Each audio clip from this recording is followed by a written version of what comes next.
క్రీస్తునందు సహోదరి సహోదరులారా, ప్రభువైన యేసు క్రీస్తు నామములో హృదయపూర్వక వందనాలండి. ముందుగా ఇంత మంచి సమయాన్ని ఇచ్చిన తండ్రి అయిన దేవునికి ప్రభువైన క్రీస్తు ద్వారా కృతజ్ఞతాస్తుతులు చెల్లిస్తున్నానండి. అందరూ బాగున్నారండి? వాక్యం చదువుకొని ప్రార్థన చేసుకున్న తర్వాత పాఠంలోనికి వెళదామండి. లూకా గారు రాసిన సువార్త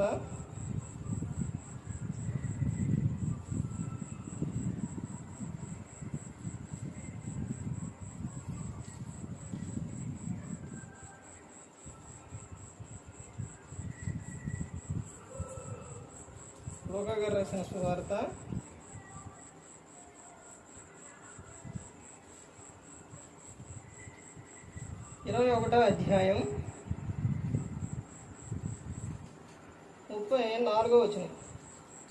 మీ హృదయములు ఒకవేళ తిండి వలనను మత్తు వలన హైగిక విచారం వలనను మందముగా ఉన్నందున ఆ దినము అకస్మాత్తుగా మీ మీదకి ఉరి వచ్చినట్టు రాకుండా మీ విషయమే మీరు జాగ్రత్తగా ఉండుడి.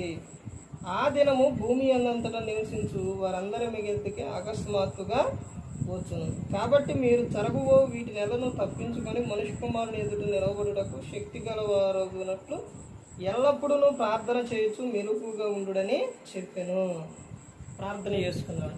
పరలోకమందున్న మా తండ్రి, పరిశుద్ర ప్రేమ గల తండ్రి, గొప్ప తండ్రి, యెహోవా తండ్రి, మీ ప్రియకుమారుడు యేసు క్రీస్తు ప్రభువు ద్వారా కృతజ్ఞతాస్తుతులు చెల్లిస్తున్నాము నాయన. ఈ రాత్రి వేళ మా అందరితో మాట్లాడమని మా ప్రభువైన యేసు క్రీస్తు నామమున వేడుకుంటున్నాం తండ్రి, ఆమేన్. ప్రభువైన యేసు క్రీస్తు నామములో హృదయపూర్వక వందనాలండి.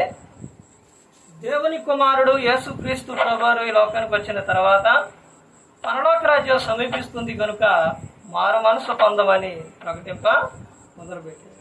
అంశం: నీ మట్టుకు నీవు ఎలా ఉండాలో తెలుసా? నీ మట్టుకు నీవు ఎలా ఉండాలో తెలుసా? ప్రతి ఒక్క క్రైస్తవుడు కూడా ఈ లోకంలోనికి వచ్చిన ప్రతి ఒక్కరు కూడా ఎలా ఉండాలో దేవుడు చెబుతున్నారు. ఇదిగోండి, ఫలానా వ్యక్తి అలా ఉన్నారు, ఫలానా వ్యక్తి ఇలా ఉన్నారు, ఫలానా వ్యక్తి ఆడక వెళుతున్నారు, ఫలానా వ్యక్తి ఇలా చేస్తున్నారు అని నువ్వెవ్వరి గురించో చెప్పే పని లేదు. నీ మట్టుకు నీవు ఎలా ఉండాలో చెప్తున్నాను. ఎందుకనంటే దేవుడు జగత్పునాది వేయబడక మునిపే నిన్ను ఏర్పరచుకున్నారు క్రీస్తుడు. తర్వాత నిన్ను ఈ లోకానికి పంపించి నిన్ను ఎంతగానో ప్రేమించారు. నీ కోసం, నా కోసం, మనందరి కోసం యేసుక్రీస్తు ప్రభువు శిలువలో మరణించారు. నన్ను నిత్యము కూడా పరిశుద్ధాత్మ దేవుడు నడిపిస్తూ ఉన్నారు. ఇప్పుడు నీ మట్టుకు నువ్వు ఎలా ఉండాలో చెప్తున్నారు. పక్కవారి గురించో ఇంకొకరి గురించో ఆయన చెప్పట్లా, ముందు నీ మట్టుకు నువ్వు ఎలా ఉండాలన్నదే చెప్తున్నారు.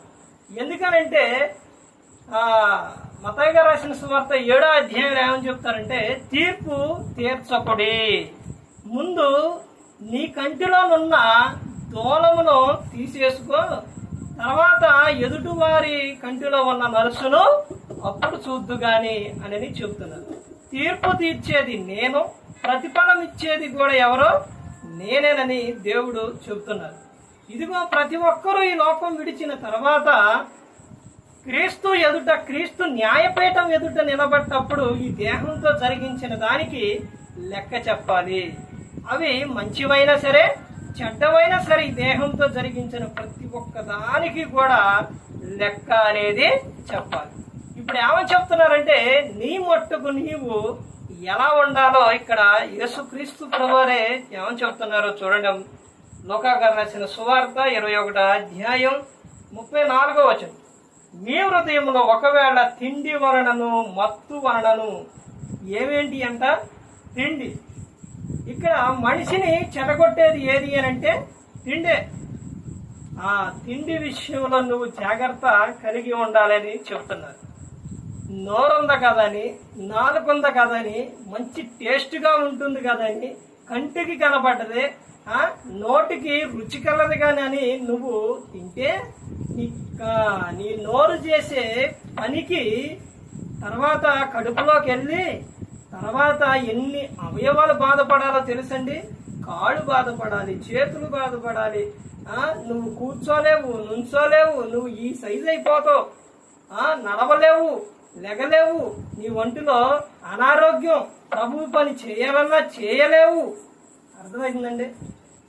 ఇన్ని విధాలుగా ఉంటుంది. అందుకనే నువ్వు తిండిపోతు అయిన ఎడల నీ గొంతుకు ఏం పెట్టుకోవాలంట? కత్తి పెట్టుకోనని చెప్తున్నారు సామెతల గ్రంథం 23వ అధ్యాయంలో. ఇక్కడ తిండి వలనను దానియేలు గారు, రాజులు తినే భోజనం ఉన్నా కానీ నాకు అది వద్దు నాయన, నాకు శాకాహారం వద్దు, అదే మాంసాహారం వద్దు, ఏం కావాలన్నారు? శాకాహారమే, అంటే కూరగాయలే నాకు కావాలి అని చెప్తున్నారు. నేను కూరగాయలే తింటాను ఆయన అని చెప్తున్నారు.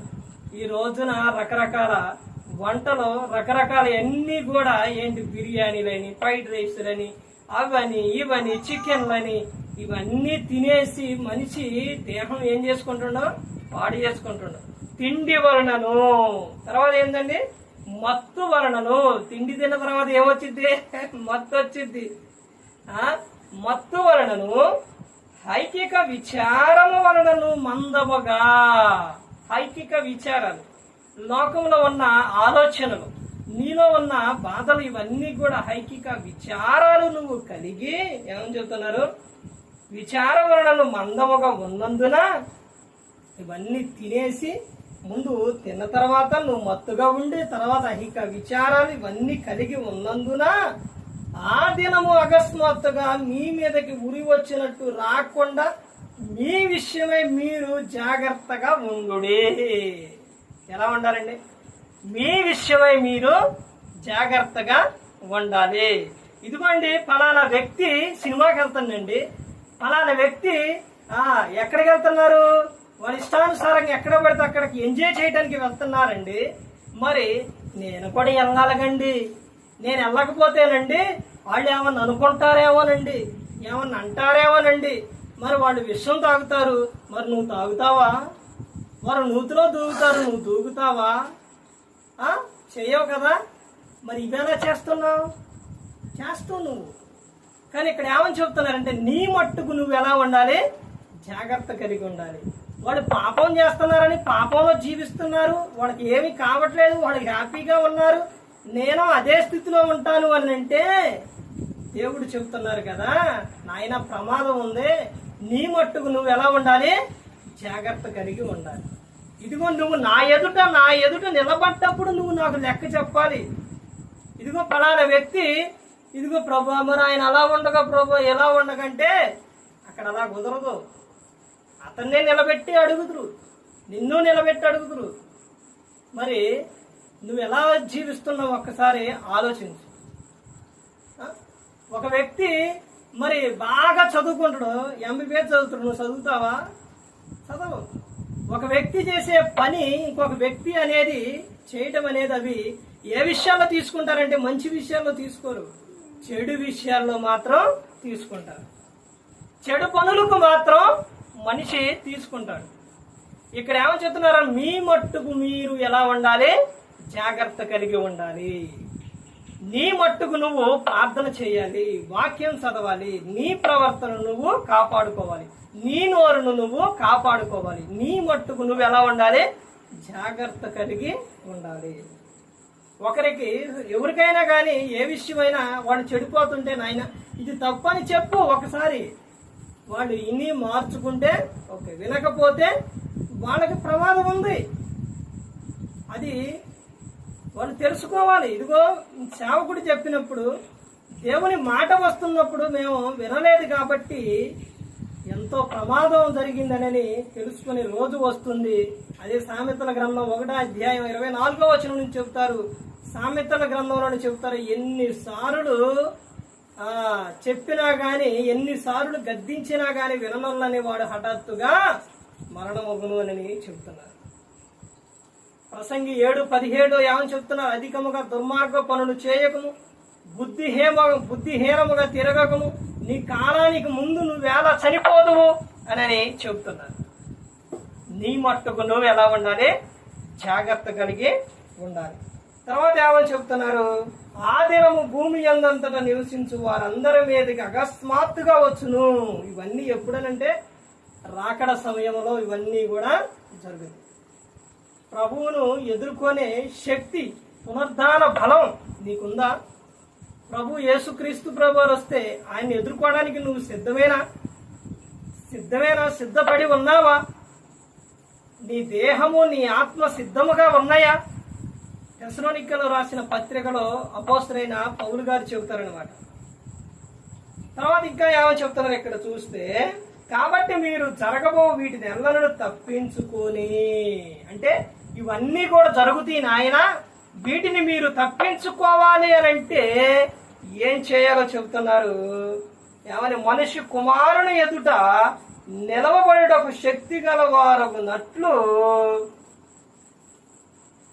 ఎల్లప్పుడూ ప్రార్థన చేయొచ్చు, మెలకుగా ఉండుడని చెప్పిన.